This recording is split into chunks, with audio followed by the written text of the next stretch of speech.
ভালো এটা জানি না এটা ফার্স্ট আচ্ছা ক্যামেশিও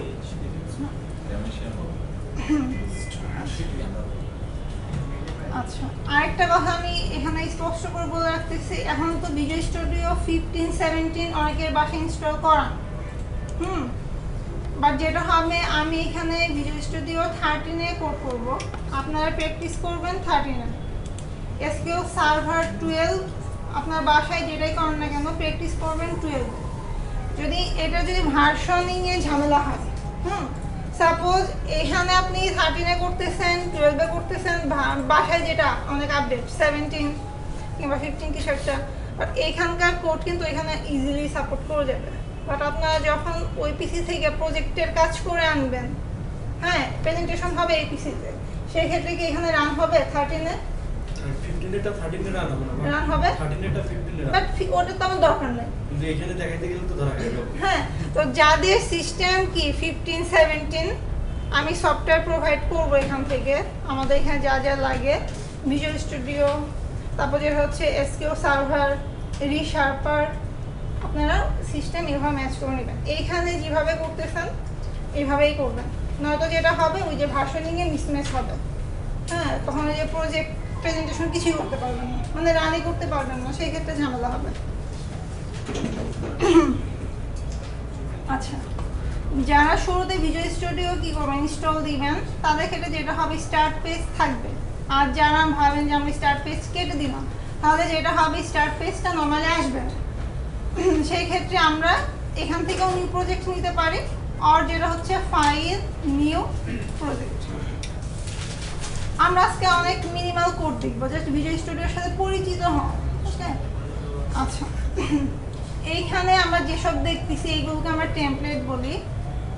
এখন দেখেন আমার এখানে কি সিলেক্ট করা আছে ভিজুয়াল বেসিক সেই ক্ষেত্রে ভিজুয়াল বেসিকের এখানে যেটা আছে সে ভার্সন কন্ট্রোল করতেছে আর এদিকে যেটা আছে তার ভিজুয়াল বেসিকের পার্সপেক্টিভে কিছু টেমপ্লেট যেমন উইন্ডোজ ফর্ম আছে কনসোল আছে ওয়েব অ্যাপ আছে লাইব্রেরি ঠিক না তো আমি যদি কি করি এইখানে টেমপ্লেট যদি চেঞ্জ না করি এখান থেকে যদি আমি কনসোল সিলেক্ট করি ও কি C# কোড বুঝবে না বুঝবে না ও ভিভি কোড বুঝবে ঠিক না সো এইটা যদি অ্যাট দ্য ফার্স্ট টাইম এই সফটওয়্যারটা ইনস্টল হয়েছে রিসেন্ট সেই ক্ষেত্রে আমাকে তাকে ভিজুয়াল C#টাকে চিনে নিতে হবে সেই ক্ষেত্রে আমি এখান থেকে যত টেমপ্লেট সিলেক্ট করব সে .NET-এর টেমপ্লেট দিবে আচ্ছা আমরা যেহেতু সবাই আমরা ফার্স্টে শুরু করবো কনসোল দিয়ে ওকে আমরা অ্যাপ্লিকেশন নেম যেটা অলওয়েজ কি লিখবো অ্যাপ কথাটা লিখবো সাপোজ আমি যখন ফর লুপ কিংবা হোয়াইলের কোনো এক্সাম্পল দেখাবো আপনারা অনেকেই কী করবেন শুধু হোয়াইল লিখে ওকে করে বের হয়ে আসবেন সেক্ষেত্রে কি হোয়াইল একটা কি রিজার্ভ কিওয়ার্ড ওকে আপনাকে সলিউশনটা অন করতে দিবে না অ্যাপ্লিকেশনে কি করবে বিল্ডার দিবে তবে সেম নেম ঝামেলা হবে সো আমরা ওইসব কনফিউশনে কখনোই যাব না যখন কোনো একটা অ্যাপ্লিকেশন নিব সেক্ষেত্রে নামের পিছনে কি দেবো অবশ্যই অ্যাপ কথাটা দিব সেটা আমরা যত ছোটই করি যত বড়ই করি সেটা কনসার্ন আচ্ছা আপনাদের সব জিনিসপত্র থাকবে এই ডেস্কটপের ওয়েব অ্যাপ .NET ব্যাচ 42 এখানে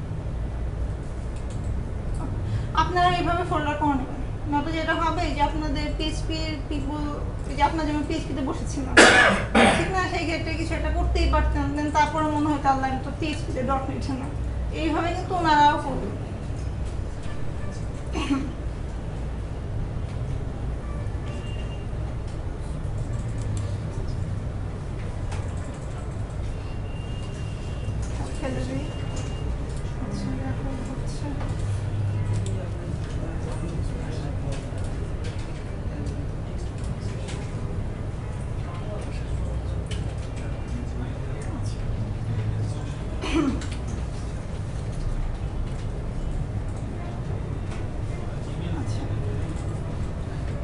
আমাদের এখানে কি ছিল সার্ভার এক্সপ্লোরার না সলিউশন এক্সপ্লোরার প্রপার্টিজ এই জিনিসগুলি নর্মালি থাকে বাট যদি আপনি কেটে ফেলেন যেমন আমি কেটে ফেলছি ঠিক না আমি কিভাবে আনবো ভিউ থেকে সলিউশন এক্সপ্লোরার আচ্ছা, এখানে দেখেন আমি যখন এটা কনসোল অ্যাপ্লিকেশন নিব তা কি থাকবে, প্রপার্টিজ, রেফারেন্স, আর এটা কি থাকবে, ক্লাস ফাইল থাকবে। আমার এই ক্লাস ফাইলটাই হচ্ছে এটা। ওকে, আর অ্যাপ্লিকেশন নেমের এগেইনস্টে কি হয়, নেম স্পেস ক্রিয়েট হচ্ছে। আচ্ছা, এগুলো আমরা অনেকটা জানি। আমরা স্ট্যাটিক, ভয়েড, মেন এইসব দিকে আজকেই যাব না। সেক্ষেত্রে আমরা এই স্কোপটাকে বলবো কি, মেথড। আমরা নর্মালি কি ফাংশন বলে আসি না, বাট আমরা যেহেতু কি অবজেক্ট ওরিয়েন্টেড ডট নেটে কাজ করতেছি, সেক্ষেত্রে আমরা ফাংশন যেই সব জায়গায় বলবো সেই সব জায়গায় আমরা একটু চেঞ্জ করে মেথড কথাটা বলবো। আচ্ছা, এটা হচ্ছে আমার মেথড। সাপোজ যেহেতু কনসোলে কোড লিখতে যাচ্ছি, আমার কার হেল্প লাগবে, কনসোলের হেল্প লাগবে। আচ্ছা, আর আমি একটা জিনিস একটু দেখাই,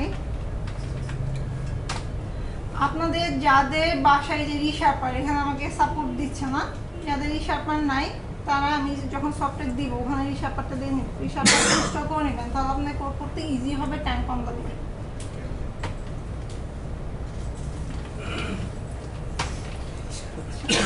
শুরুতে তো আচ্ছা কি বলবো,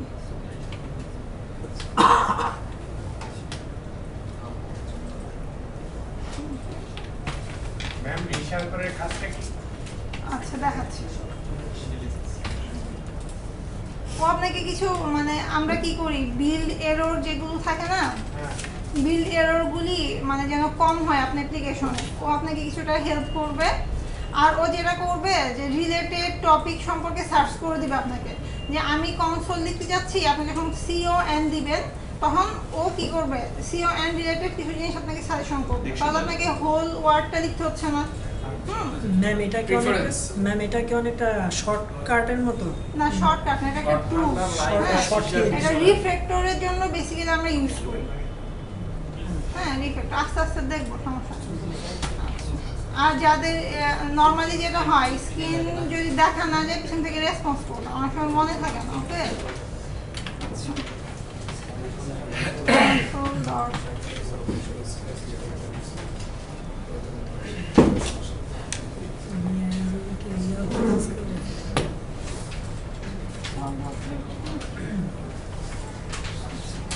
এই যে দেখেন এখানে ও কি বলতেছেন না, এই জিনিসটা আমাকে রিশার্পার দেখাচ্ছে। সাপোজ এখানে যদি আমি সেমিকোলন না দেই বা কিছু একটা না দিই, ও আমাকে কিছুটা হেল্প করবে, এগুলো আস্তে আস্তে দেখবেন। আচ্ছা, যেহেতু কনসোল অ্যাপ্লিকেশন, তাহলে আমি কি করলাম, কনসোল ডট রাইট লাইন না, আমরা যেটা সি করছি অনেকটা এরকম। আচ্ছা, নর্মালি অ্যাপ্লিকেশন রান করার জন্য আমরা কি করব, স্টার্ট অর কিবোর্ডে F5, এগুলো আমরা জানি অলরেডি। আচ্ছা,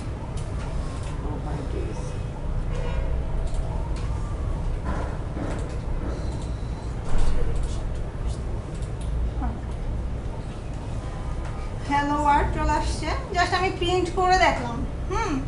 আচ্ছা, এখন দেখেন আমি যদি রিড কি কথাটা না লিখি, সেক্ষেত্রে কি হচ্ছে, কিবোর্ডটা আমার আউটপুট লেআউটে বক্সে এসে চলে গেল। সেই ক্ষেত্রে আমাদের রিড কি কাজ করতেছে, স্ক্রিনটাকে ধরে রাখার জন্য আমাকে রিড কিটা লিখতে হচ্ছে। আচ্ছা, আমি লিখছি রাইট লাইন, দেখেন আরেকটা মেথড আছে কি, রাইট লিখলে কি হচ্ছে, কার্সারটা কোথায়, আমার হ্যালো ওয়ার্ডের পর কার্সারটা। বাট যখন আমি রাইট লাইন লিখতেছিলাম, সেই ক্ষেত্রে কার্সারটা দেখেন কোথায়, একটা নিউ লাইন প্রিন্ট করে দিচ্ছে। এটা হচ্ছে ওভারঅল আমার যেটা হচ্ছে কি কনসোলে প্রিন্ট করা, আর কিছুই না। আচ্ছা, আমি এটাকে পজ করতেছি, আপনারা যারা আছেন স্টপ করে নিই, একটু প্র্যাকটিস করে নিন, দেখেন সিস্টেমটা ঠিক আছে কিনা, সব পিসিতেই এগুলো নতুন করে ইনস্টল করা হয়েছে। হ্যাঁ,